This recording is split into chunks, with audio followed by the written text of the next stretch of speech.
Tiba-tiba Presiden Jokowi menyatakan setuju bahwa kereta cepat Jakarta-Bandung masuk dalam APBN. Dengan kata lain dibiayai langsung oleh rakyat melalui APBN. Padahal dulu salah satu alasan pemerintah menolak Jepang atau dan menggantikannya dengan Cina adalah karena Jepang meminta agar pemerintah ikut bertanggung jawab terhadap proyek ini.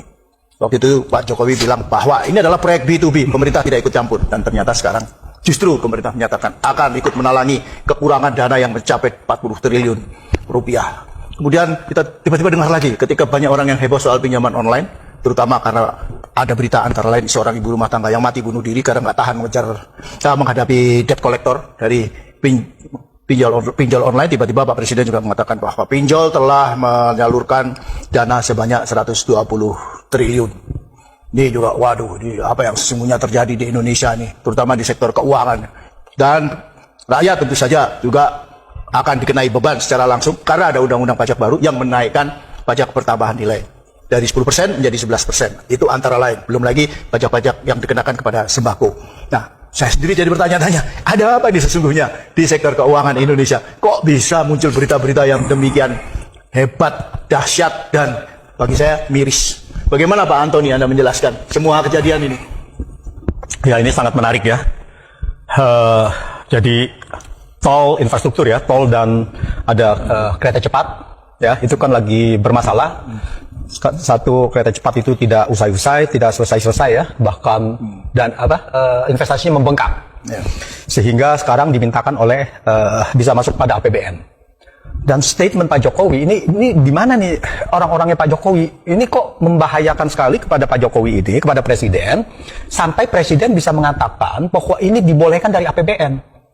Ini jelas bahwa ini bertentangan dengan Undang-Undang Dasar kita, bahwa Presiden mendahului tanpa persetujuan DPR boleh membiayakan sesuatu. Karena untuk membiayakan sesuatu di APBN itu kan harus mendapat persetujuan dari DPR. Waduh, ini bahaya sekali gitu. Jadi kelihatan sekali bahwa ini DPR sudah dianggap tidak ada. Nah, ini salah satu permasalahan sangat serius, bukan masalah uangnya, tetapi masalah prosedur.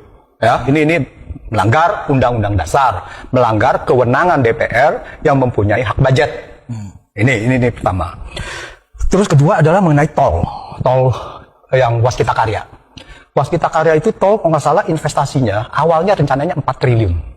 Lalu kemudian membengkak menjadi 10 triliun. Wah, ini kan udah bukan membengkak lagi ini. Ini 2,5 kali lipat. Luar biasa. Lalu di divestasi katanya 2,44 triliun untuk yang kepemilikan Waskita Karya. Terus kedua adalah mengenai tol yang Waskita Karya. Waskita Karya itu tol, kalau nggak salah investasinya awalnya rencananya 4 triliun. Lalu kemudian membengkak menjadi 10 triliun. Wah, ini kan udah bukan membengkak lagi ini. Ini 2,5 kali lipat. Luar biasa. Lalu di divestasi katanya 2,44 triliun untuk yang kepemilikan Waskita Karya sebesar 55%. Ini kan kita cuma mendengar dari media. Tapi sebetulnya gimana sih posisinya? Untung apa rugi? Pertama adalah kenapa itu bisa membengkak, dan kedua bahwa ini adalah merugikan keuangan negara apa tidak? Ini Pak Fuad, ini kalau seandainya KPK-nya yang dulu generasi pertama, ini kelihatannya nih banyak pejabat-pejabat yang bisa masuk penjara ini Pak. Karena ini jelas kalau ini bisa merugikan negara gitu, ya, dari kereta cepat ke ini. Nah itulah, jadi waduh, ini menyeret ke semuanya. Ini BUMN siapa? Meneknya BUMN. Ini kan kalau kereta cepat itu dari 2015, 2016, BUMN yang bengkak. Dan kedua bahwa ini adalah merugikan keuangan negara apa tidak? Ini Pak Fuad, ini kalau seandainya KPK-nya yang dulu generasi pertama, ini kelihatannya nih banyak pejabat-pejabat yang bisa masuk penjara ini Pak. Karena ini jelas kalau ini bisa merugikan negara gitu, ya, dari kereta cepat ke ini.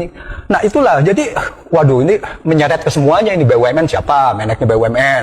Ini kan kalau kereta cepat itu dari 2015, 2016, BUMN yang lama. Bagaimana dengan Menteri BUMN yang baru? Apakah juga terlibat? Kenapa tidak dievaluasi kembali dan sebagainya? Ini bisa bahaya. Nah, kalau sampai begini ya KPK-nya kalau sangat bagus, bisa aja mereka itu seperti hukumnya seperti waktu di Korea Selatan, ya, di mana mereka menjalankan supremasi hukum, bahwa yang bersalah tetap bersalah. Wah, ini kawan. Bisa-bisa mereka dijadikan itu bisa reuni rapat kabinet ini. Waduh. Dapat kabinet dalam penjara gitu. reuni tapi udah nggak berkuasa, tapi bisa reuni gitu kan. Bagaimana menentukan kereta cepat, bagaimana menentukan itu.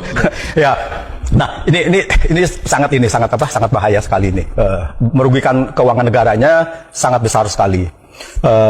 Tidak tanggung-tanggung itu, dari kereta cepat dari 5,9 miliar menjadi 8 miliar. Dan mungkin itu miliar dolar. Itu belum, ya ini kelihatannya akan membengkak lagi.